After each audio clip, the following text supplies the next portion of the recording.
You may think that you have rights as a United States citizen that protect you. Agents were met with anger as word spread on social media that agents... And what's happening in Los Angeles isn't free speech. This is coordinated insurgency. You may look at the news and think you'd be exempt from the police and ICE crackdowns happening across the country because of your class, income, skin color, or because you still ascribe to the simple, naive notion that you are a peaceful, law-abiding citizen who's done nothing to deserve the violence of the state, unlike all those other people you see taking to the streets. You just shut the fuck up! Professional agitators, they're insurrectionists, they're bad people, they should be in jail.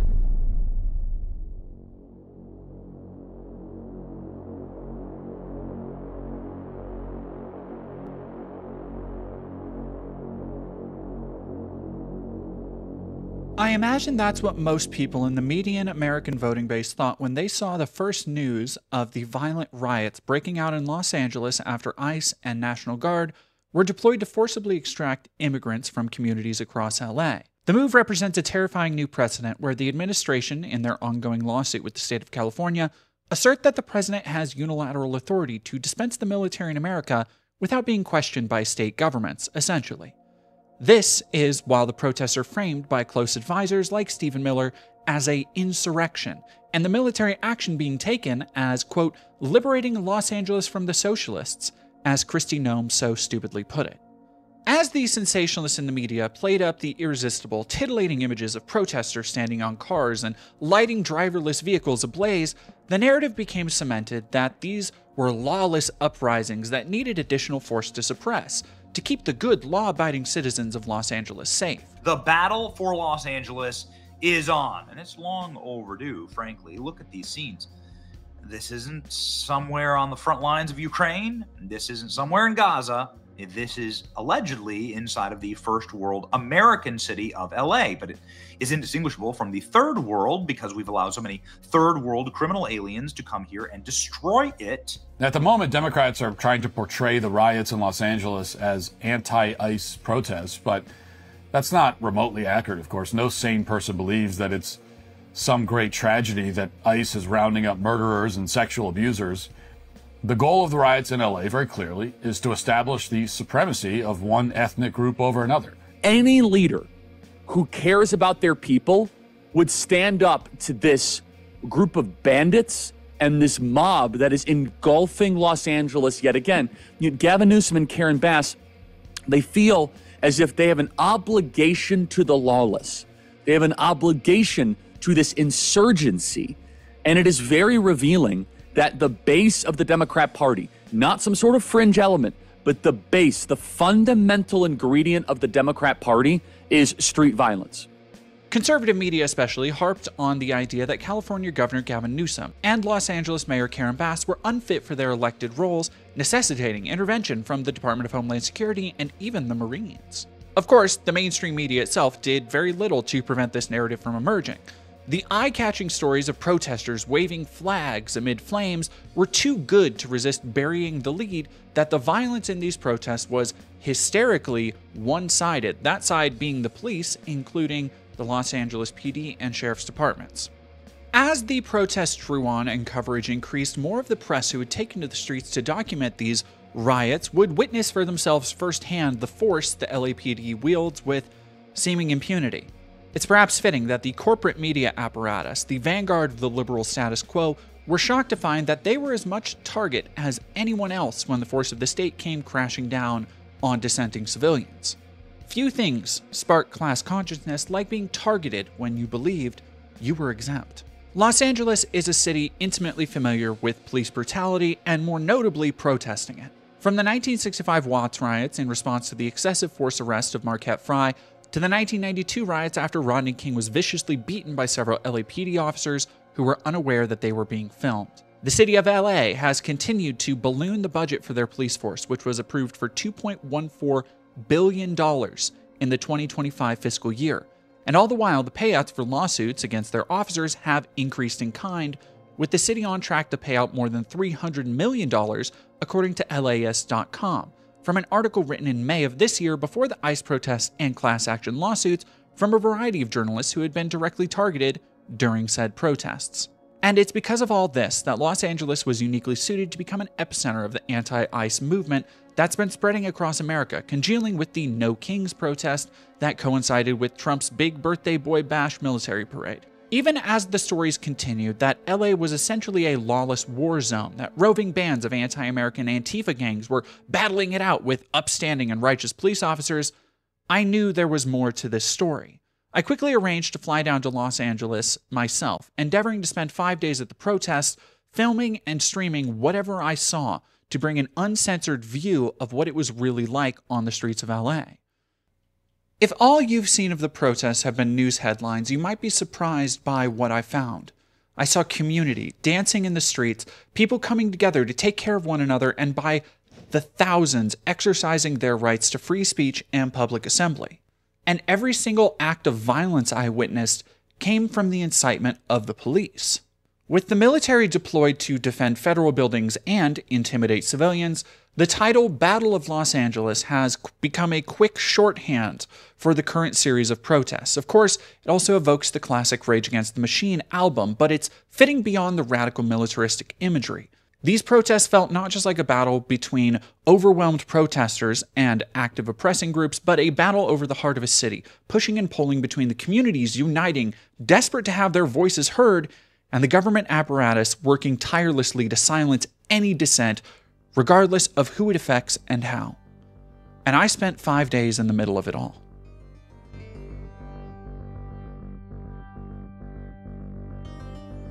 Upon landing in LA, I grabbed an Uber and took about an hour drive through LA traffic to where I'd be staying. During my time, I took maybe 10 Ubers, and every single one was driven by a non-white person, many of them sporting accents I couldn't place. And driving through LA, specifically for these anti-ICE protests, I was struck by how much of the city is just Latino and Hispanic culture, how much it's been built on the work of immigrants and their culture and history. To anyone who lives in California, you've likely grown numb to the architectural influences Mexican and South American culture have had on even the most suburban of neighborhoods. Immigrants from these communities have roots in the city that reach deep into the heart of the metropolitan mass. The same people targeted by racist invective made Los Angeles what it is, as much as any tech billionaire or movie studio exec. I thought about these things a lot during my time in the streets, talking to local business owners, and being flashbanged by police officers. The ICE and military deployments were political theater meant to inflict cruelty on people that the government saw as lesser than, as inherently less than. And to those more community-minded, the military deployment represented a direct antagonism, a force of government daring the people it's meant to protect to do something to protect themselves, saying, see what happens if you move against us. Despite the narratives woven about illegals and gang members, it's been shown time and again that this cruelty is not limited to just gang members or actual criminals, but anyone who might just have a certain skin color or look. It doesn't matter how hardworking they are. It doesn't matter how beloved they are in their communities. It doesn't matter if they're contributing members of society or even children. After getting ready with the people I was staying with, we headed down to the protest around 3 p.m. I wasn't surprised to see a few sparse gatherings centered around federal buildings like the ICE detention facility, the downtown federal building, and the LA City Hall, all of which would become the main protest centers over the next few days. Much of what I saw on that first day was run-of-the-mill protest work, with people handing out free water and snacks that consisted mostly of bulk-bought, no-frills granola bars. One of the many conspiracies that have emerged about these protests, as is now regular occurrence with American protesting, is that the protesters are at once weak Antifa soy boys and also well-funded George Soros super soldiers who are paid to get shot with tear gas and flashbangs. And usually the people handing out supplies get lumped into these conspiracies. Over the next few days, I'd ask several of these protesters where they got their supplies, and the answer may shock you. Surprise, it's not George Soros' dark money. It turns out that despite Hegseth's promise of Marines in LA, there was still at least a shred of legality dictating they needed to undergo crowd control training, which explained the confusion among the crowd that we didn't see any Marines that day. You see, because infantry in the military aren't intended, or at least aren't advertised, to be the enforcement arm of a politically reactionary movement against civilians. As my protest partner for the day, Lana B, and I roamed around downtown LA, we came across a park filled with protesters of all ages, races, and even religions, taking part in a multi-faith assembly to plead for nonviolent protests. I want to take this time to thank Lana for all their help during my stay in LA. This video truly wouldn't have been possible without help from them and their fiance, and you should additionally follow them on social media and check out their own documentary on the No Kings protests, which I will link in the description down below. Back to the gathering in the park, there was a multi-speaker, multi-faith assembly that led a candlelit march afterwards. While I was moved by some of the speakers and their words, encouraging vague notions of violence and hate to be met with goodwill and understanding, some of the speakers felt more clear in their intention to derail any actionable protest, to defang any threat to police and the military deployment civilians may have been posing, while in typical liberal style, offering nothing of substance to actually rectify the violence the police had already done.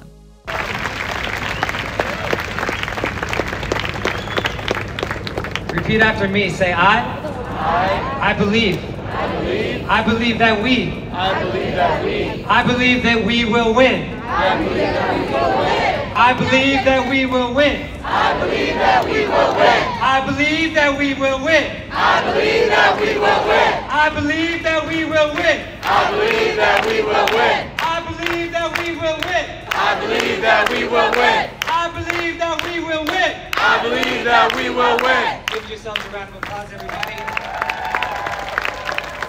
I had seen this kind of thing directly before in my own city, when protest action during the George Floyd protests were hijacked by City Hall, ignoring the frustrations of the people and distracting them with music, pizza, and platitudes. The way the speakers on stage regarded the LAPD was fascinating to me. Even the mayor of LA seemed to have regarded them as a pack of dangerous animals that should be left alone, lest encroaching upon their territory lead to them defending it. Listening to the speeches of various faith leaders calling for peace, you'd almost think the LAPD were some inevitable force of nature, rather than people who should be beholden to laws. That they were, instead of being honor-bound to protect citizens, a storm that would fall upon any tax-paying citizen foolish enough to tempt fate, like a lone rowboat at sea daring the waves to devour it whole. In these moments, you can see clearly how the liberal forces in power are insulated from the police, and how they, in kind, defend those same police. This rhetoric goes hand in hand with the dangerous watchdog rhetoric that all but encourages police to be the arbiters of justice, judge, juries, and executioners whenever they feel so called. Like many of the stories that came from the mainstream media across these protests, the police, and now military, the heavily armed forces kidnapping people from communities, caught targeting journalists, pushing the elderly to the ground, and excessively beating people, are somehow not framed as the aggressors.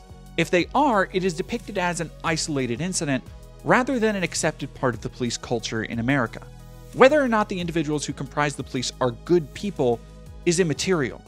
It's taken as common knowledge that police officers have stepped over the line of excessive force and will do it again. And we know how dishonest the framing is of saying that there are just a few bad apples. Especially for the LAPD of all police departments, given the city's long documented history of police gangs and incredibly suspicious activity around reporting on them. Any mentions of the actions of the police and words like accountability were spaced far enough for plausible deniability to police unions and groups a mayor might want to stay on the good side of. When you read between the lines, you can see the institutional support of this militarized force will always win out over the harm they do, because at their core, even if they brutalize politician constituencies, the police still protect the state and the figures that comprise it, and nothing threatens those figures enough to encourage action against the police. As the mayor left, she ignored the crowd gathered around her, asking what she planned to do about the National Guard and Marines being deployed. She had honestly already done what she'd planned to do about the protests: offer empty consolations and placate concerned citizens.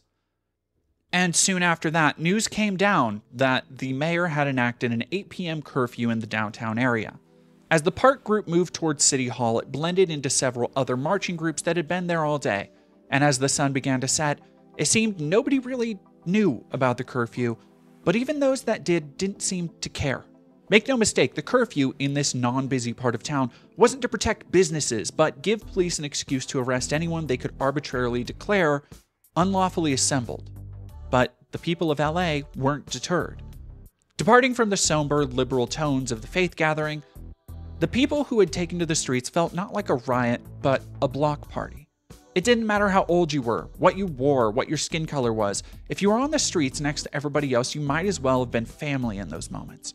Even as predominantly Latino voices rang out the loudest, rightfully so due to their specific targeting by ICE, there were no dividing lines between where you came from, what language you spoke best, etc.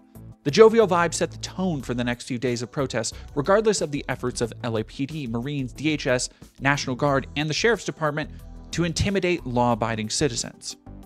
Sure, people were angry, people were pissed, but if there was one thing the faith leaders in the park got right during their gathering, it was that the people taking to the streets were united by love and compassion for each other and their communities. Around 8:30 p.m., the police began mobilizing, preparing tear gas, pepper balls, smoke grenades, and horses. LAPD helicopters circled overhead as I, supporting local business, bought a Modelo from a guy selling drinks from an ice chest on a street corner. This was nothing like the terrifying roving gangs I had been told about. Where were the burning cars, the Molotovs? The most disruptive things around were cars bumping loud music and waving flags out the windows, but nobody here was bothered. It was part of the experience. Until police declared an unlawful assembly. Then they advanced their lines, readying the less than lethal munitions that would severely injure people in the next few days. Their first push saw them swinging batons at anyone within reach, and the crowd took to running away, without the numbers to provide a reasonable front against the militarized offense. The social strata of civilians to police is organized so you can't put up a meaningful protest. Any protest you give is meant to be trampled over so easily so that the message itself can be drowned out by whatever measures you take to fight back against the force used against you. As you watch people defiantly dance in the streets, even after being kettled, declared unlawful on the streets our tax dollars pay for, keep that in mind. Even at the most milquetoast protest events, which remain peaceful but may block traffic, you'll see people justifying violence because of inconvenience, that protesters deserve to be injured or even killed for simply exercising their rights to free speech. But if you're one of these people, I want you to consider for a moment as you watch this, if a protest can even cause a peaceful, minor disruption without being suppressed, then how are you supposed to protest? Your protest can just be easily ignored. What way is there for somebody to be heard? One of my guiding principles during this trip was not getting arrested or otherwise incapacitated until I could cover Saturday's No Kings protest, which was anticipated to have tens of thousands in attendance. Having documented much of the day's peaceful activities and seeing that the police had plans to rapidly escalate force as the night went on, I called it a day and regrouped, resting to go out again on Wednesday.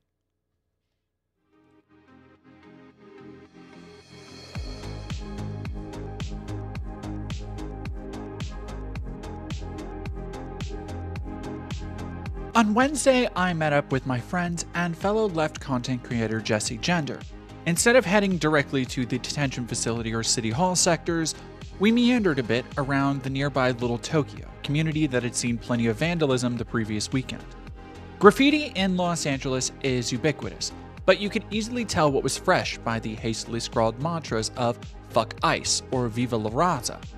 I want to be clear that while graffiti is property damage, I personally consider it to be the absolute best case scenario for any protest. You're lucky if the only thing to come from a protest is defacing a building with some paint you got at Home Depot. Especially considering the actions that those in power probably actually deserve to be met with from the civilians they work so hard against. That being said, several small and local businesses had been tagged in the indiscriminate vandalism of the previous weekend.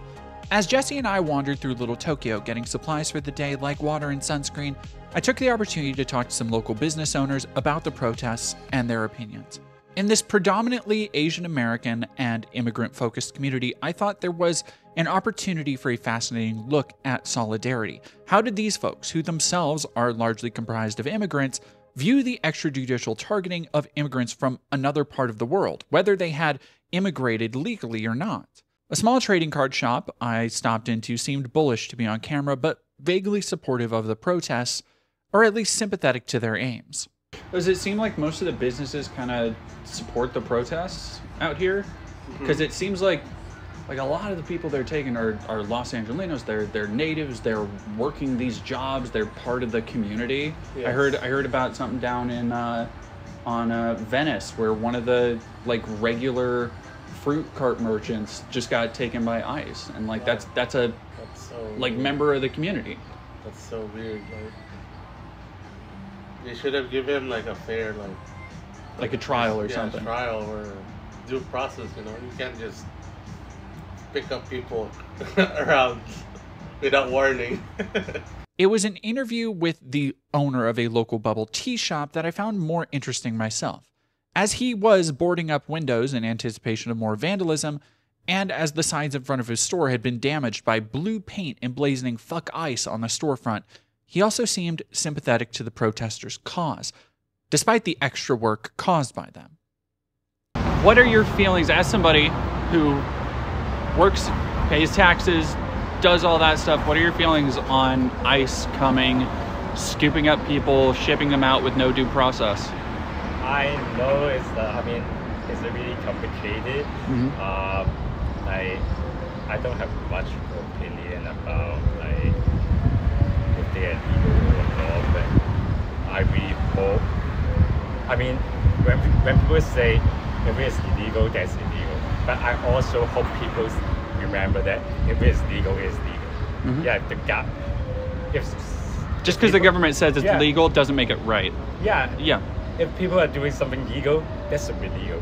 It's not something that, the government doesn't have the right to judge. That's not their job. Like most people, he understood that, there are some criminals who probably need to be dealt with or arrested by police, but was confused as to why he was hearing about people who weren't criminals being targeted. We continued on to the detention facility. Like the previous day, the gathering started as a respectable crowd, occasionally spilling into the street as dozens and eventually hundreds of passing cars honked their support for the protesters. Eventually, the numbers grew and one organizer called everyone to action, leading a march through Chinatown and back. The remarkable thing about the marches I saw and took part in was that consistently, the marches would grow several sizes during the march itself.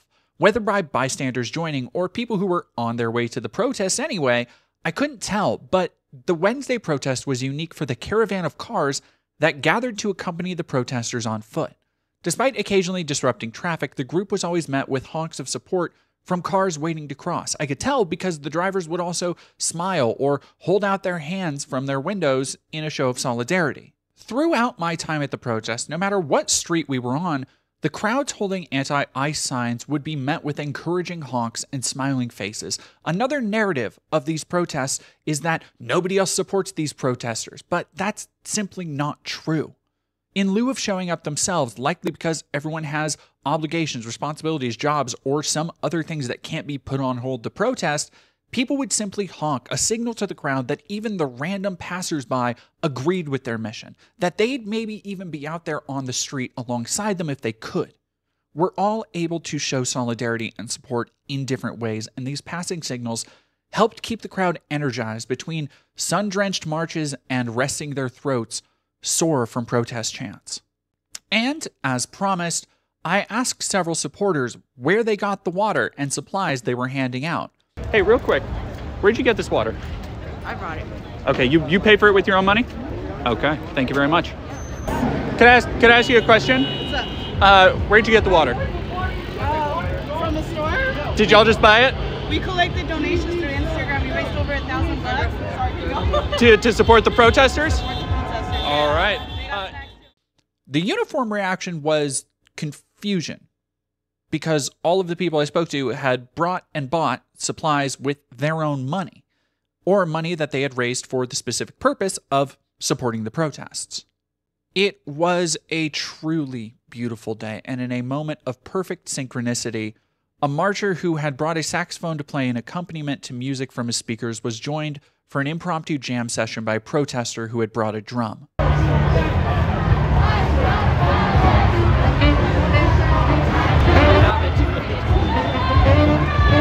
Do what they told.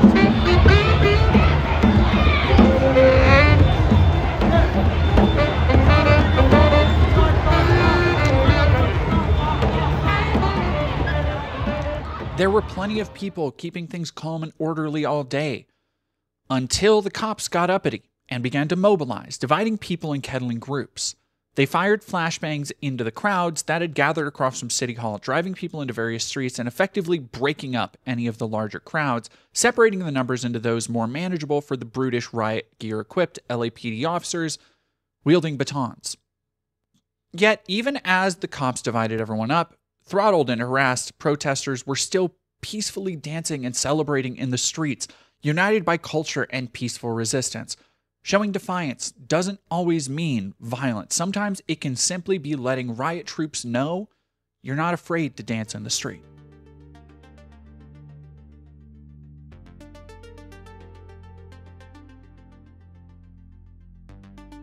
Thursday was a easier time, with more dancing, singing, and rhythmic chanting, courtesy of a coordinated group that gathered in front of City Hall. At the detention center, more people continued to berate the shifting guards of the LAPD and National Guard. Each day, a different group guarded the small parking lot with armored vehicles and a portable water unit. It was also around this time that I was contacted by an active duty National Guard member who was on standby to be deployed to Los Angeles. Not deployed, but stationed nearby if the order came down to move more guards into the city. On condition of anonymity, they reached out to me to give insight into the feelings of the National Guard troops amid the troubling placement in the city, something I was told was incredibly irregular. I live down in Los Angeles, but my unit is up in Northern California, and that's why we're kind of standing by if things get crazy up there. I don't assess they will at this time. I actually thought it was strange that they put us up there, and I will say I'm not the only one feeling some type of way about being sent out after 2 days of protesting, which, by the way, are candy compared to the 2020 protests, which could give a little extra, and not diminishing what the CHP officers may have felt when they had pieces of concrete hurled down that could have very well killed them. I'm not diminishing that, but I'm just saying none of that happened until the escalation of sending the guard in there. Up until then, it was just a couple fights, maybe a couple pepper balls. It sucks getting, OC spray in your face. I had that in Academy, civilian side, but it was not at the level it even got to until the guard was announced, and even that is peanuts compared to 2020, and certainly nothing compared to the Rodney King riots, which were before my time. It's been like 2 days. There's, a couple cars are on fire, and yeah, that's bad, but it's been 2 days. The LAPD, if they really want something under control, they can do it. They have LA Sheriff's Department, which is the largest sheriff's department on the planet as far as I know. They have 30 neighboring agencies of smaller PDs they can call if they need help. They have the Highway Patrol, which is massive. That's not state troopers for those who are outside of California. They have options. It's okay. Legally, there are justifications for sending in the National Guard because that's functionally state militia, but at the same time, it is viewed as an escalation by a lot of people, and I know that I and others were going, this feels really premature and it could potentially escalate, and lo and behold, what happened? The cinder blocks weren't coming down in highway patrol cars until that was announced. I'm not saying that's okay, but at the same time, I don't think that would have happened if we weren't deployed out there. From my time speaking with this source, I could practically feel the unease from the orders being given. The National Guard are, they are essentially the cavalry for local first responders, be they firefighters, paramedics, law enforcement, all of the above. Sometimes if there's a natural disaster like a fire and they need help evacuating people, Sheriff's Department says we need extra people to make sure everyone's out of their homes, nobody dies. You call the National Guard. We were always briefed that even though the tactics and equipment are functionally the same between active duty and guard, at least in the context of how they'd be responding to civil unrest or a state of emergency from a natural disaster.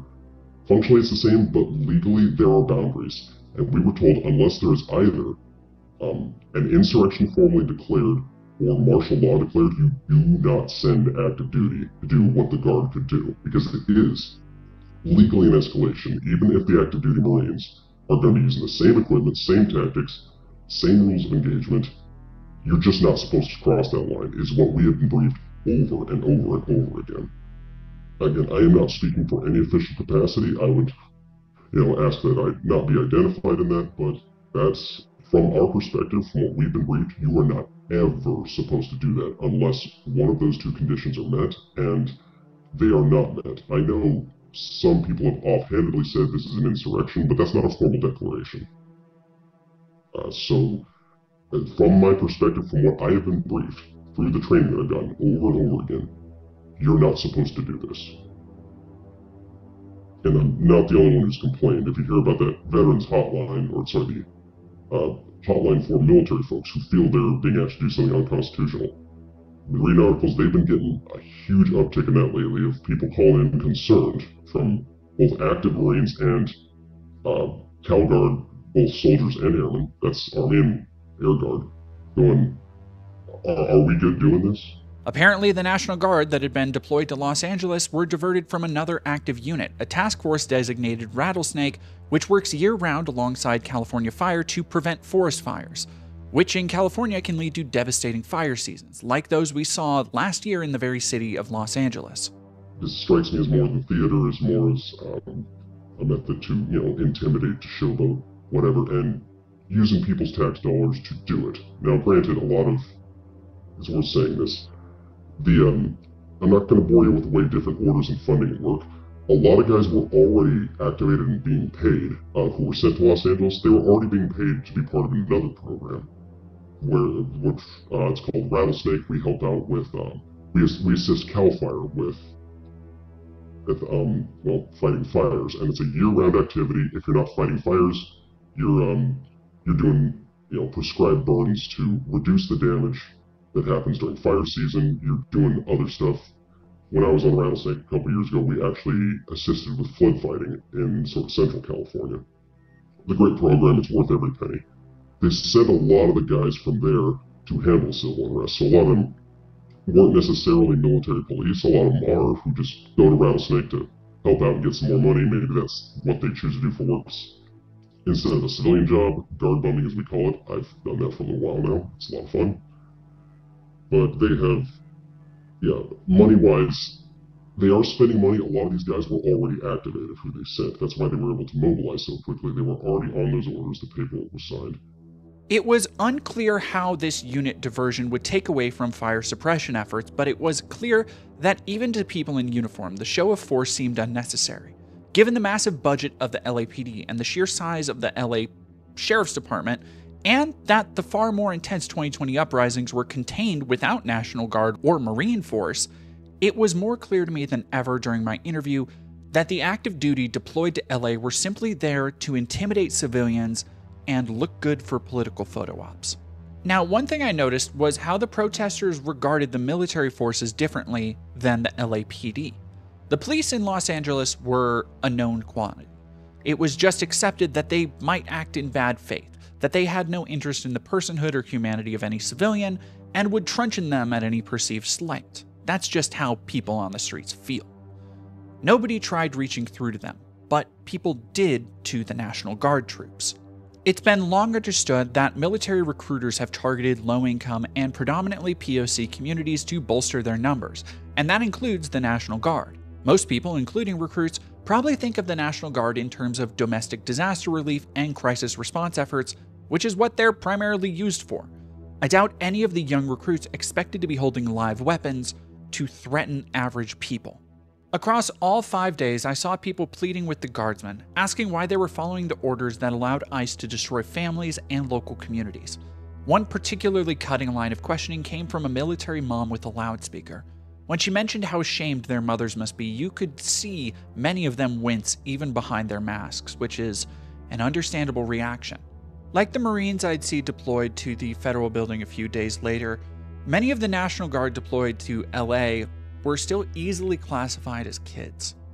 On the final day, I managed to ask one guardsman if she was ready to shoot a US civilian if she needed to. She responded that they simply wanted everything to be peaceful, but even in her tone, I could sense her swallowing the bitter pill of her orders. Whatever reasons the National Guard recruits had for joining up, whatever political party they voted for, none of them had signed up to be used as props for a racist authoritarian propaganda campaign, or so they had believed. During my interview, I got insight into the kind of training the National Guard underwent and similarities to possible Marine training, but moreover the guidelines for crowd control and how weapons like rubber bullets are intended to be used. You have to qualify on firearms before you go out to this. We did the same thing in 2020, even though most people out there as you saw on camera, most people either didn't have firearms or they had it with no magazine. And AR-15s, if they don't have a magazine, they don't really fire, so it's more of a show of force without having it out there that you would, could actually hurt somebody. I mean, obviously you can butt stroke them or whatever, but the idea is show of force, keep honest people honest.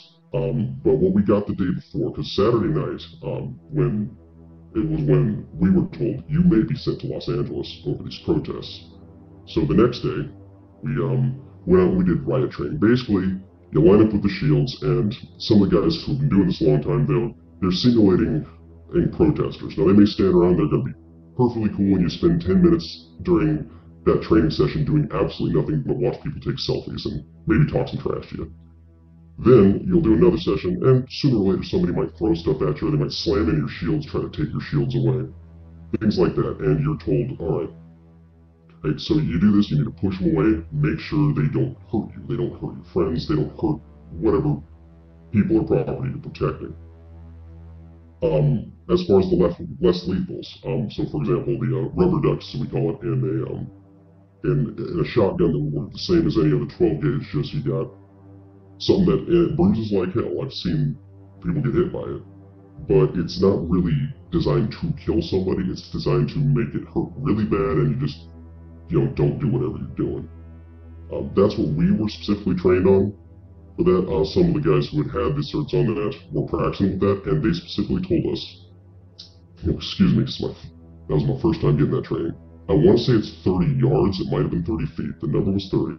They said if they are any closer than that, you do not fire it at people under any circumstance.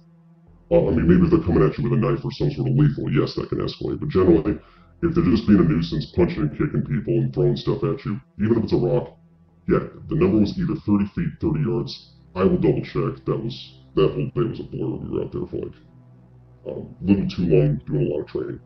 But their emphasis was on restraint, to their credit. My time in the LA Sheriff's Department, I was a custody officer, not a deputy, so the green shirts. But it was kind of the same thing. We were always told, if they're, not a minimum distance away, you don't fire X or Y, and that's with either the rubber rounds. And when I got a chance to sit down and interview an active Guard member, I had to ask about the consequences for failing to follow these orders. What would happen if the National Guard members just decided to not stand guard? Or if they thought an order was illegal? The assessment from those of us who are here is that this particular administration that has taken over, more so than even under the same president starting in 2016, the consequences are less known. Like, it could be worse, it could be better, we don't know. When you are working with, especially American civilian populations, be they citizen, they're working on getting asylum, whatever. No, you absolutely are told you do not ever follow a blatantly unlawful order. You need to tell your sergeant, you need to go up, tell your officer. According to the Uniform Code of Military Justice, UCMJ, we're not supposed to be doing this. Or according to, statutes or whatever, this is illegal. I advise we do something differently. Because if they override and say, no, we're doing this, it's like, okay, but then I'm going to document everything that I see and do, and I'm going to send it straight up to the Inspector General, and then I'm going to, raise a fuss about it through the proper channels. There is concern, and I've heard this from veterans, one of whom, he was in the Army like 25 years or so, and I asked him, what should I do? Should I talk to the IG? Should I raise a stink? And he was saying, up until you're made to do something, and again, I have personally not been sent out yet, he was saying, if I were you, I would not create a paper trail with your name on it until you are forced to that point. Any other administration, I'd be advising you to do it right now. But I think it's just, there are so many unknowns now compared to ever before. There was never a concern before. It's always like, hey, if you blow the whistle, even if it's unfounded, your reputation may take a hit, but like functionally, are you really going to lose everything? Probably not. Whereas now it's like, yeah, it's still probably not, but there's a little bit less certainty, if that makes sense. There's this kind of earworm going, well, what if it's a little different? What if they decide to, make an example out of you or something like that? That is a concern that I have expressed and others have as well, just, out of uniform among ourselves. As anticipation for Saturday's No Kings protest grew, it seemed more that numbers dwindled because of people staying home in preparation for the weekend. The same would be true for Friday to a lesser extent, but the end result was a smaller day of protesting overall. Mercifully, Thursday was marked by less police incitement, at least that I saw. The highlight of my time at this protest was watching someone who works at Los Angeles-based Howlin' Ray's Chicken drop off a giant bag, easily several $100s worth of food, on the City Hall steps. After the generous gift, I chased down the worker who had donated the food and interviewed him about where the food came from and why. We're LA based, we're rooted here, so seeing everybody come together like this, you know, it's heartfelt to us because we are a home family restaurant and we share the love to everybody here. So hopefully you guys enjoy it. But making all this, you want to be here for the community? We're here for the community, man. We make the food for the community and we're open because of the community. So giving back, that's all we want to do. That's beautiful. It was another in a line of examples of community aid and solidarity I had witnessed firsthand during my time in the LA protests. People showing support for the protests because they agreed with them, even if they themselves couldn't be on the streets that day for whatever reason. I didn't see any buses of Antifa being shipped in or pallets of expensive supplies. Everything I saw given to protesters was brought or donated, the product of one community member or another's hard work, given freely to help fuel the protest, to help in whatever way they could towards what they felt was right. Mutual aid has always been foundational to any left-leaning movement and is essential to building class awareness and solidarity, especially between communities that are often played against one another. In the eyes of the state, we are all equally targetable when they so choose, and so we should all be equally concerned with one another and how we can build together. There's a reason why groups like the Black Panthers were targeted by conservative politicians and government agencies for infiltration and even execution in the past.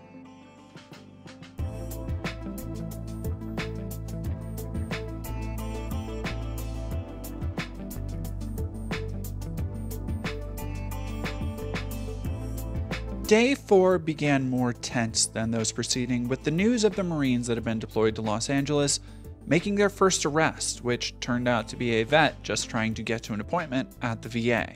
During my time interviewing an anonymous source, I brought up the idea of active duty infantry being deployed and what it signaled, and how it could easily be construed as an intimidation tactic, given the Marines' reputation.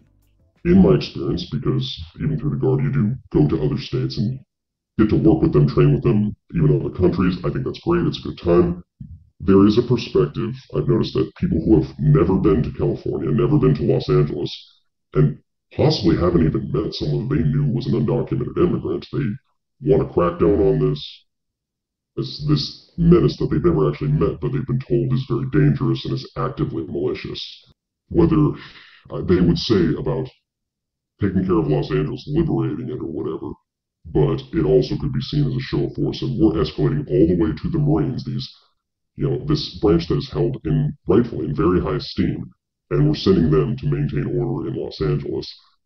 Maintain order, but again, I would say, this was an escalation, bringing the Guard and active duty Marines in there. I don't see other branches being involved other than maybe the Army. When you say that a bunch of Navy guys are going to come in here and maintain order in their active duty, I don't know, it doesn't have the cultural punch as saying Marine Corps. In basic training, they're going to get more time. Them and the Army will get far more time with the rifles than we do in the Air Force, no question.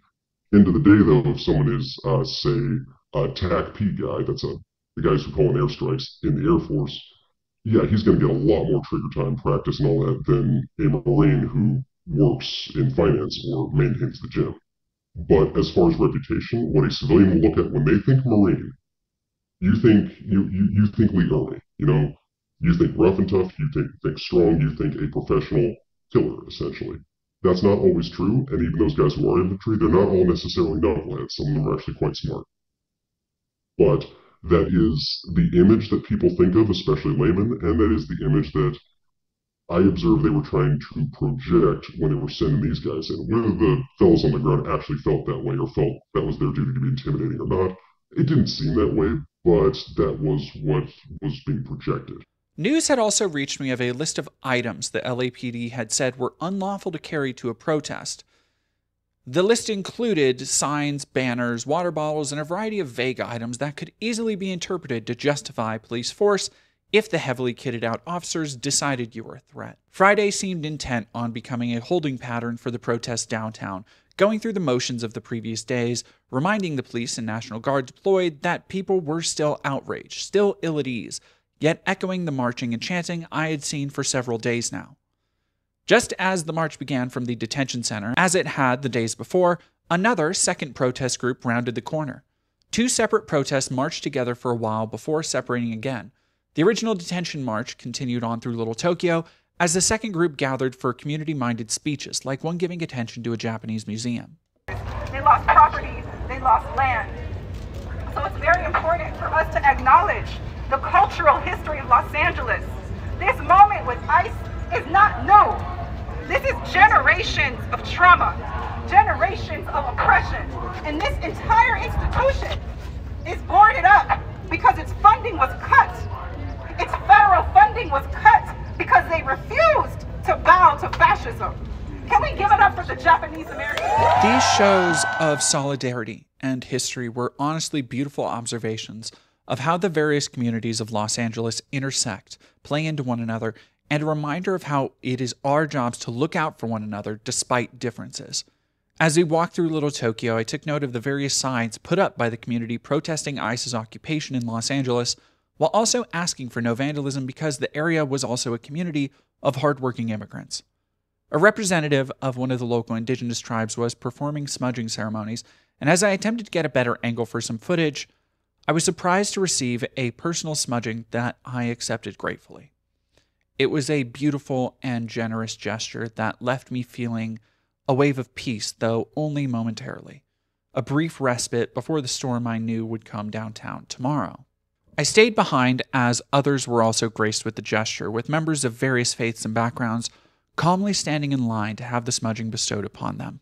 Eventually, the walk continued, and we were taken to a community garden area dedicated to Biddy Mason, a freed slave who became a real estate owner and founded Los Angeles' first black church in the late 1800s. A mixed-race mother-to-be gave an impassioned speech underlying the interconnected struggles of black and Hispanic people in Los Angeles through time.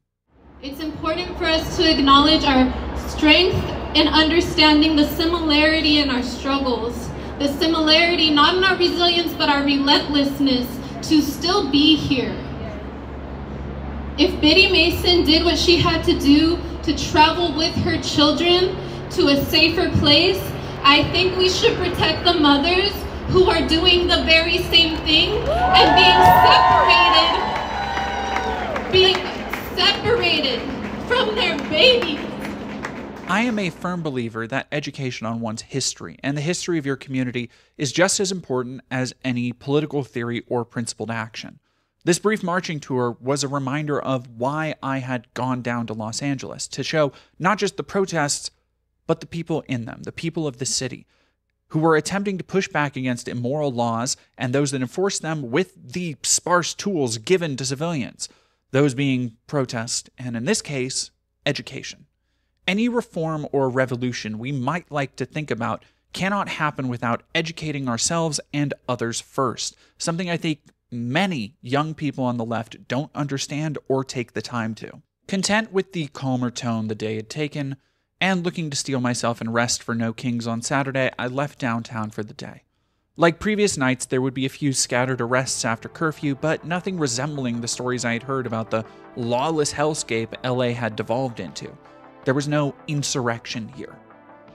The curfews had been enacted, after all, as an excuse to arrest protesters, a free pass for police escalation to violence, regardless of whether the civilians were themselves violent.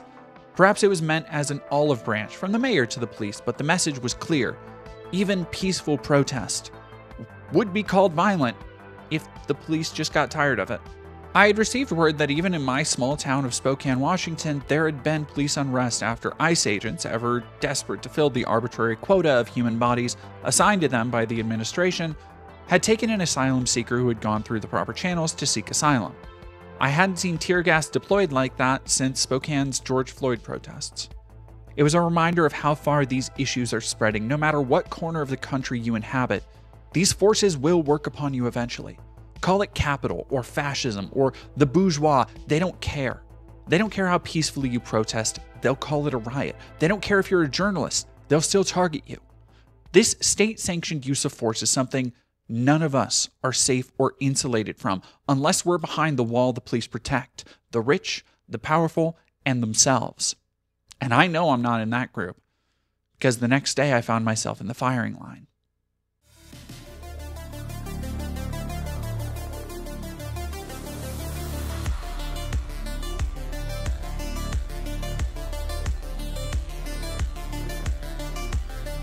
At last, I reached Saturday. In an effort to assuage my stress and anxiety about the potential for violence at the protest, I tried to take the night before off. It helped only to put out of my mind for a few hours whatever lay ahead. In the morning came news of 2 Minnesota lawmakers who had been murdered by a conservative conspiracy theorist.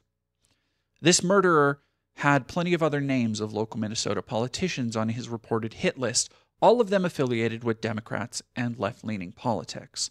But those evident facts didn't stop the right wing from immediately putting forth propaganda declaring him a violent leftist, in an effort to hide the fact that they had spent the last several days all but encouraging violence against their political opposition online, particularly against the violent, rioting protesters I had yet to see during my time in Los Angeles.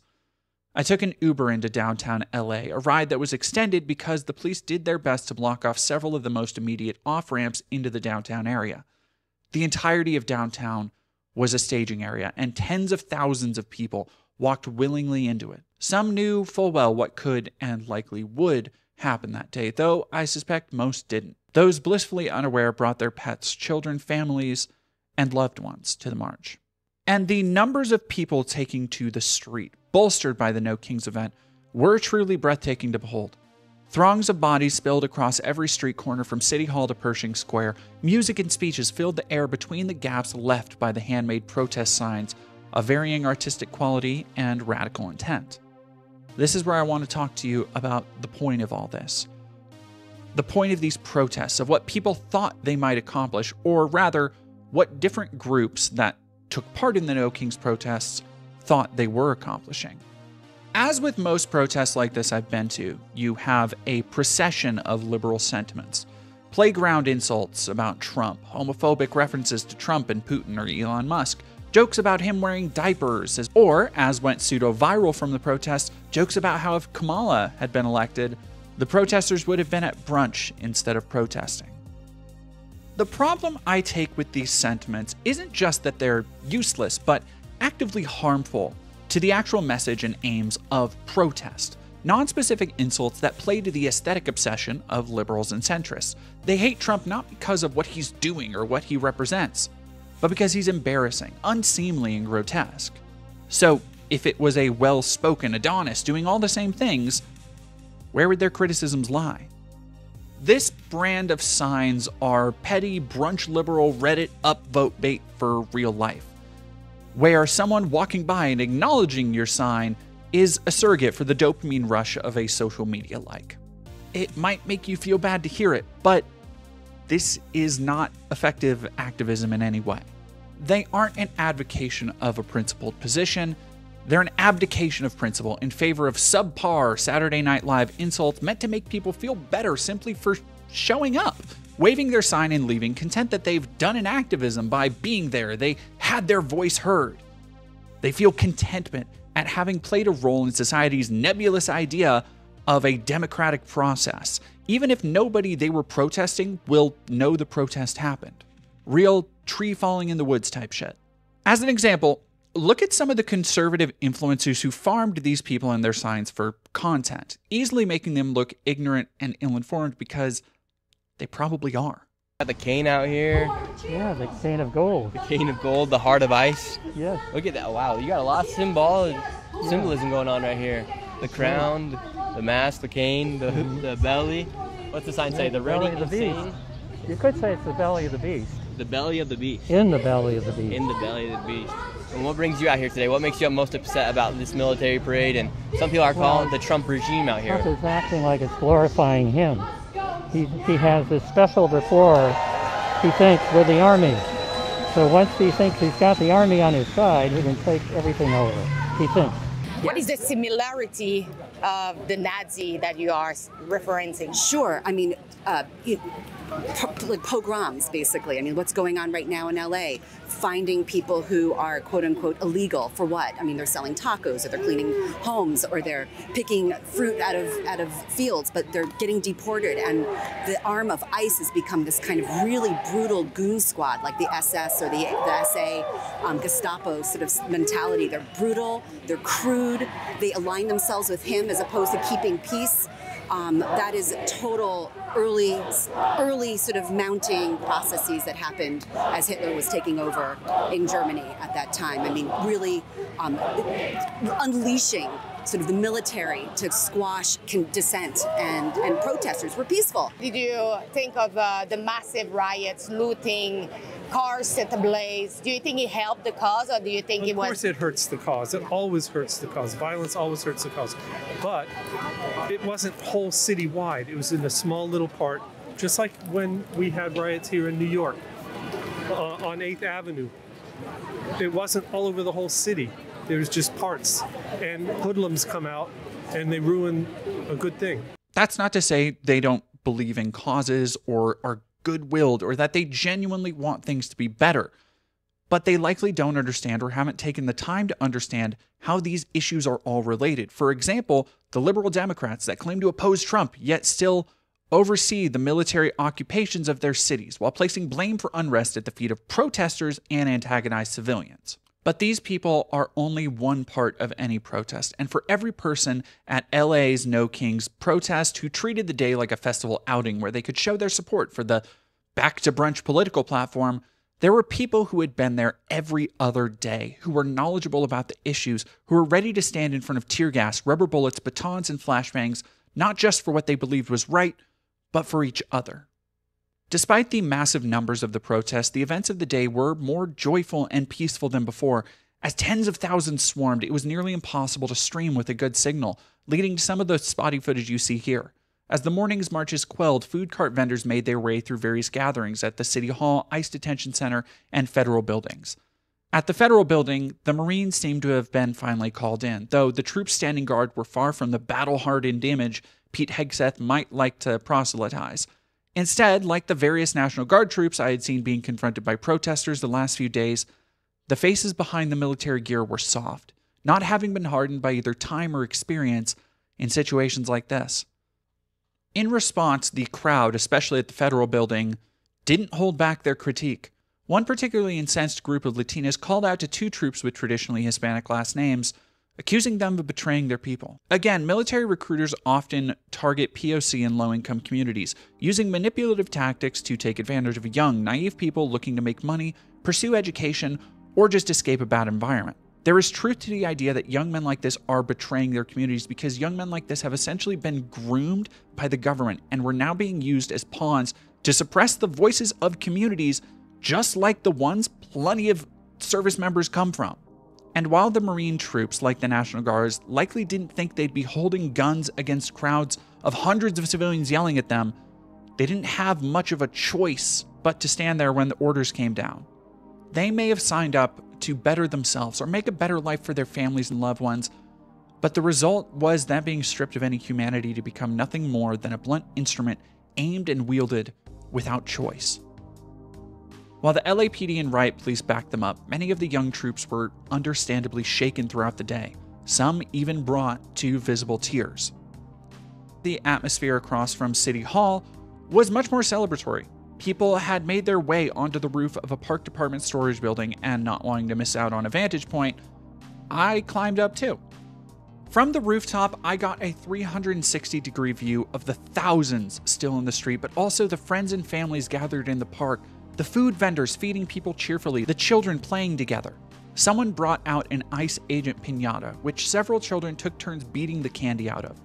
I couldn't blame the kids. Where some might see this as an incitement to violence or encouraging violence against ICE agents, to these kids, I could only see the catharsis as they wound up and swung at this fascist facsimile of the people working to tear their homes, families, and lives apart. This wasn't targeting any specific person, but a symbol of faceless state violation. A few people recognized me and said hello as I took in the sight of the crowd in the streets. Protesters had managed to climb even onto a streetlight, taunting the police who had been itching for a fight all day. Eventually, the Parks Department officers came and ordered everyone off the roof. Having already spent several hours walking that day, I journeyed to a local El Pollo Loco for a quick bite of fuel and a restroom.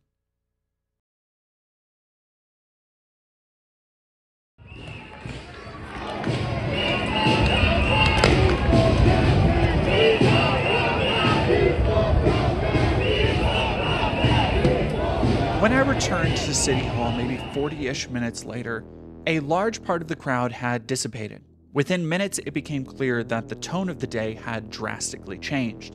The police were tired of the crowds of civilians dancing, gathering, and more. Hours before any curfew, word came down that for some reason the day's gathering was declared an unlawful assembly, which is one of those moments you realize how little the law means even when you abide by it, when it's so malleable in how it can be used against you. We are guaranteed a right to assemble in the Constitution, but what does that mean when it's declared an unlawful assembly? I mean, they can declare an unlawful assembly because of an arbitrary curfew, because of arbitrary restrictions on what can be brought to a protest. But it should be easy to see what these measures really mean. The police don't get protested. They allow you to protest, and they will remind you of that when they are done letting you protest.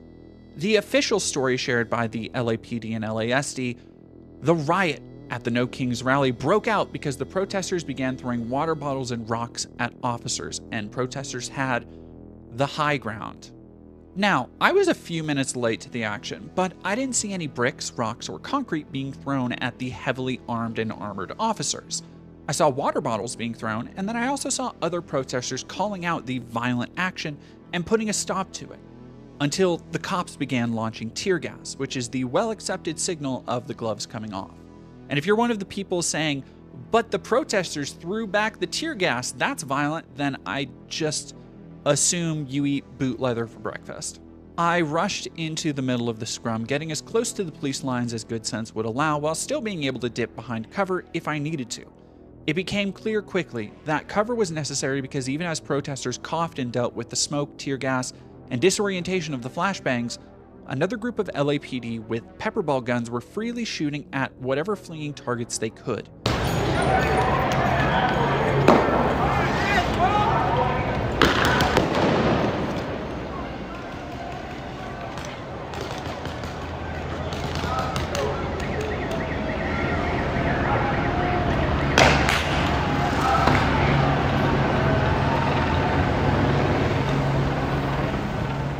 This wasn't a suppression tactic because they fired mostly at protesters already running away. It seemed to be done almost for sport. This, too, wasn't surprising.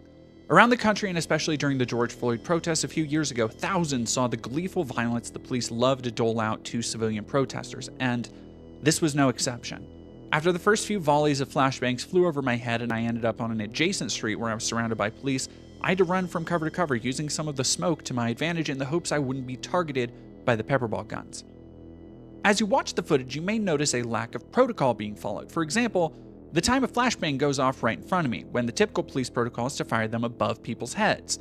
This lack of protocol would come back when they brought out rubber bullets, aiming them directly at people's heads and severely injuring several protesters, all of which I witnessed in close proximity. At some point, something hit my head and later something cut into my leg. Think that each were caps popping off either tear gas or flashbangs as they detonated, but thankfully, there was no lasting damage aside from skin irritation from the gas. At some point, the LASD and LAPD in their shooting galleries had accidentally exchanged fire. The mix-up was immortalized over police scanner, which is just very funny. LA County Sheriff from the east side of Maine, south of Temple. Hold your goddamn crossfire here. It's blue, blue. Some of the more prepared protesters brought out large umbrellas to protect against police fire and hold the line. Oh, and Jesus was there on a skateboard. Amid these screaming, crying, hacking, and defiant protesters returning to the line again and again, the chaos began to take on a bit of a rhythm. With each consecutive wave of tear gas, the crowd thinned, with the more experienced going through the motions familiar to them of washing out their eyes, coughing it out, and getting back into the fray. These people were the true vanguard of the protest. They weren't here to hurt anyone. They were here because they believed in protecting communities and people that needed it, and minor injuries and irritations like tear gas wouldn't dissuade them. Medics were hovering around, keeping whatever supplies ready for the nasty injuries the police were gleefully inflicting. Here's a little thought exercise for people who think these protests are nothing but violent Antifa super soldiers or whatever. If the protests are centered on violence, if the true goal is just wanting chaos and violence, why is there always such an emphasis on medical care and supplies? Eventually, the protest line was moved back up the street to City Hall, and the protesters responded by gathering ramshackle barriers. When I think of the reason for all this force being justified as throwing water bottles, I have to laugh. There's nothing these civilians could meaningfully do to actually fight back or hold their ground against a heavily militarized police force, let alone the actual military troops stationed just a block away. Yet here they were, standing as strong as they could for as long as they could. It wasn't a battle we could win, and we knew that. Sometimes victory is just standing for what's right and helping the person next to you when they get knocked down. It doesn't matter if you get knocked down too. Soon, rubber bullets began flying overhead. Fellow streamer Hassan Piker was a few feet away from me on the protest line when his cameraman caught footage of a bullet barely grazing the hat of one protester inches from Hassan's head as well. These less than lethal munitions have long been understood to be potentially deadly at the range we were at, and especially when aimed at people's heads. We're told the police are specifically given training to not do that. I guess those billions of dollars in funding for the LAPD didn't get around to covering that training, though, even if those funds definitely covered the expensive equipment the police were using against protesters. As I ducked behind a makeshift barrier, one of the bullets cut through the material in front of me, rolling to a stop on the ground nearby. And I took it with me as a little souvenir. These are the size of the rounds that were fired at us from well less than 30 feet away. Keep that in mind for this next part. Then I heard someone cry out. In the salvo of suppressing rounds, someone had been hit in the face at close range. With medical supplies in my bag, I ducked down near the man who was being dragged away from the front lines to a medic, attempting to cover him additionally with my backpack. I don't relish relaying the details of what I saw, but I feel it is important to understand the kind of force thoughtlessly used against protesters who had, at most of what I'd seen, thrown water bottles at heavily armored and heavily geared officers. This could have been anyone at the protest at any time. The police could have said they saw something in a crowd and been justified in shooting an old person, a family, a dog, a child. This could have been me or any of the other protesters on the line. When I got a good look, the man was obviously in shock. He had been hit with a round just above his eye, and his head had been split open, covering his face with blood. He looked around in a daze, attempting to cover his face as people moved above him to begin administering some kind of field bandage. People gathered around, and seeing they weren't useful interjecting in the medic's work, went back to the protest. I shuffled through my bag for a disinfectant, handed it to the medic, and did the same. I don't know if the man was okay. I don't know what happened to him. For his safety and identity, I have censored his face. And this wouldn't be the only protester injured by rubber bullets. Throughout the days of protest, so many stories would emerge like these, including a woman not affiliated with the protest simply trying to get into her home. The police weren't done. They had begun advancing behind riot shields, pushing the dwindling numbers of protesters to the park that just an hour before had been filled with laughing families and the smells of summer food. I checked on another protester who had taken a rubber bullet to the leg, but LAPD riot police weren't interested in letting anyone have a moment to breathe. Their assaults were now growing impatient and more vicious. Some groups ran at protesters brandishing batons. More flashbangs and tear gas were soon used, and I found myself trapped as they kettled any protesters from the park to the next street, where they had surrounded the group on all sides. And in this moment, I thought I was about to be beaten and arrested, as I streamed to a couple hundred people. Were it not for the few hundred people with me, the simple fact that the group was just slightly too big to manageably bludgeon into submission, I have no doubt that I likely would have been. Instead, we all held our hands up as a sign of final surrender and were ushered out of the downtown quadrant as police began expanding the lines they were holding against protesters. They had successfully broken a protest with brute force. As I attempted to reach my friends and find a way out of downtown before the curfew really kicked into gear, I saw them continuing to expand their lines into Little Tokyo and other parts of downtown LA. Some videos would hit social media about the rioting through the night, but even from the scattered reporting, you can see the narratives being reframed, like this dumbass video posted by Andy Ngo, where you can see protesters helping to put out a fire. Meanwhile, much of the country seemed to move on from the anti-ICE protests already, either fixated on the emerging conflict with Iran and Israel, or satisfied at having made Trump's big birthday bash a little worse by taking to the street in millions as his parade embarrassingly flopped. And now, with the state-sponsored violence in my rear view, I can't help but wonder what the point was. Not the point of my trip, which was to show an authentic look at what these protests were actually like, what it was like being there, but what have we accomplished even as the protests continue? Or do we even, just as civilians, only have the ability to simply remind the people crushing us that we're still here just under their boots?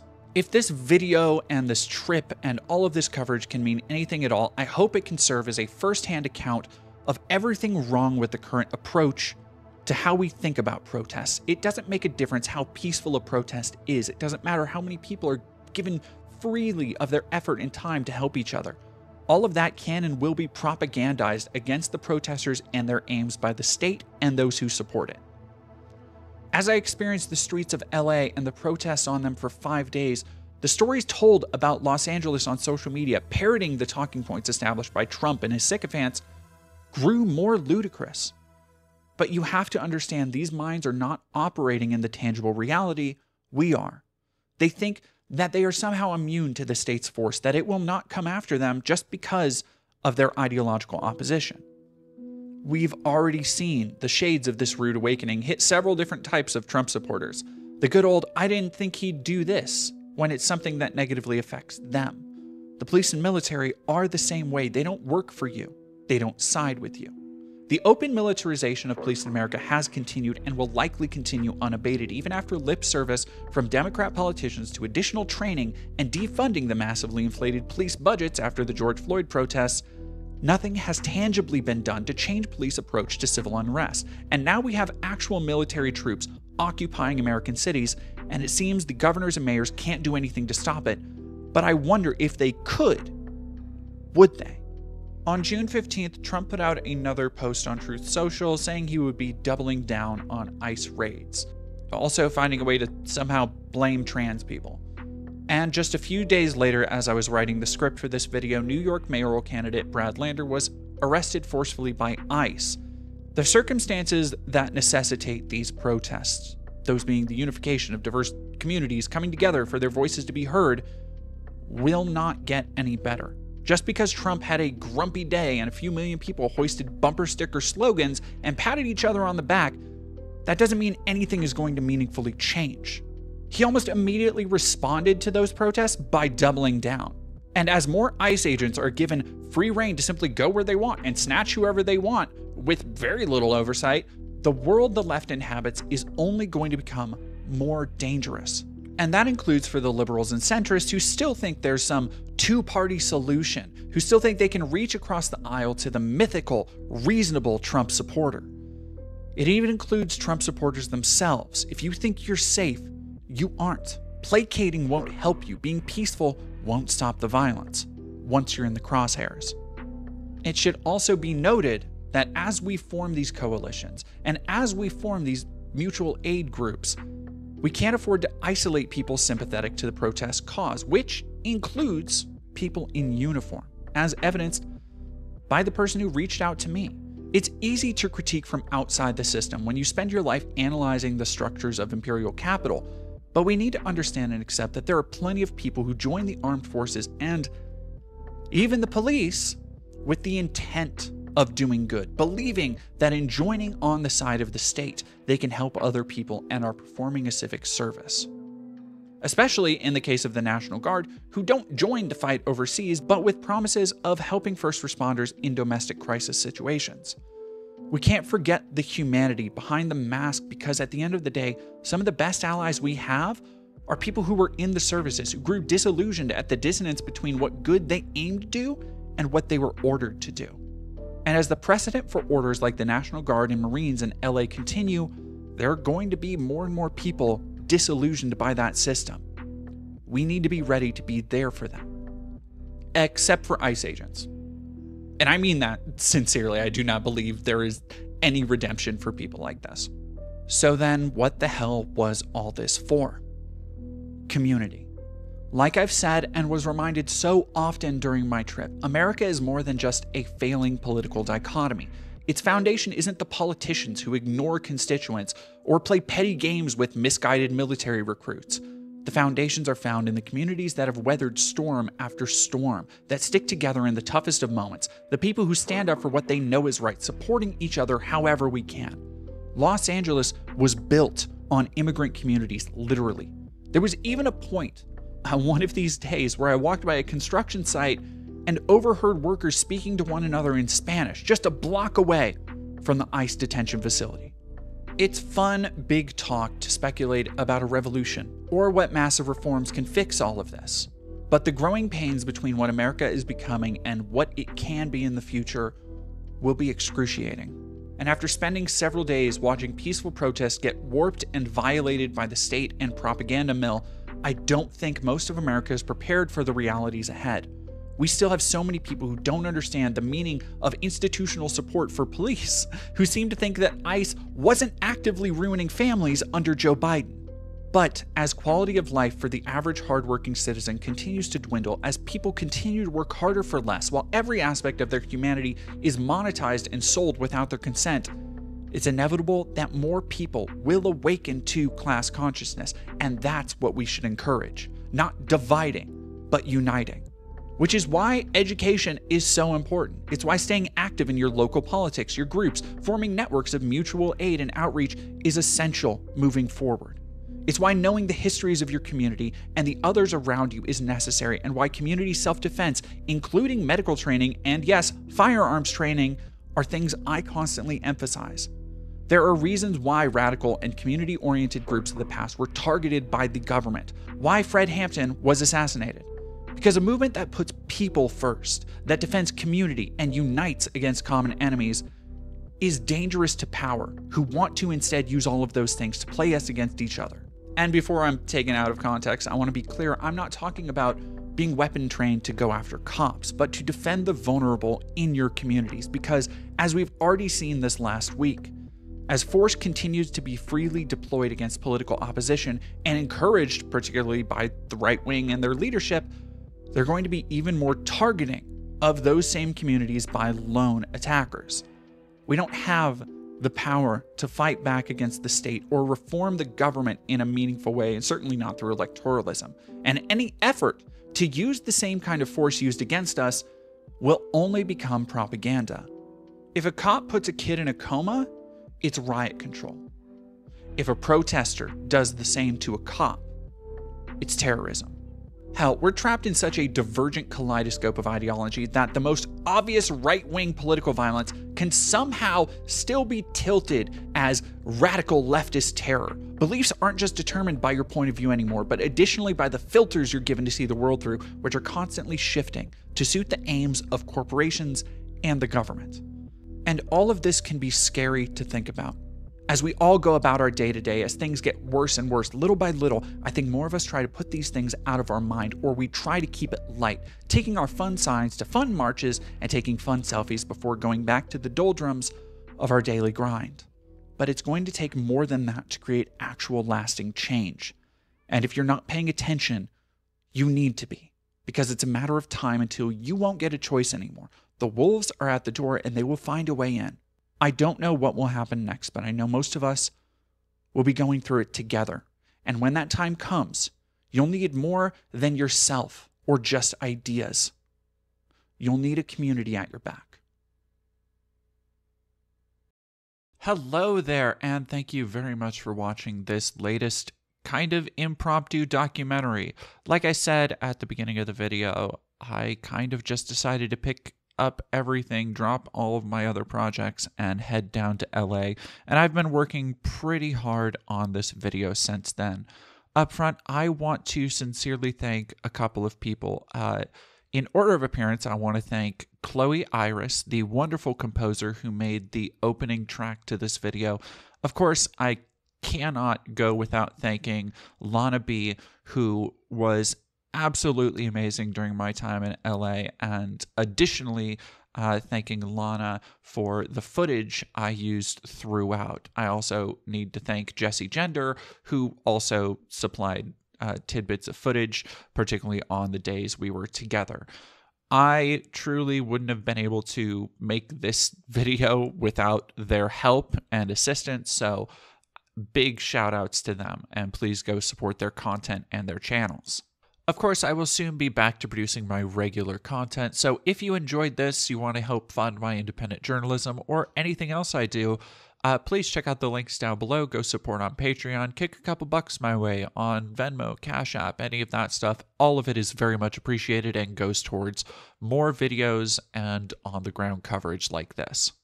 All of that being said, I truly hope that this was a useful look into the reality behind the protests that have been really misconstrued and maligned unrightfully so. I hope it was educational, and if you found it valuable, please like, share, leave a comment, do all those things, and I will see you all next time.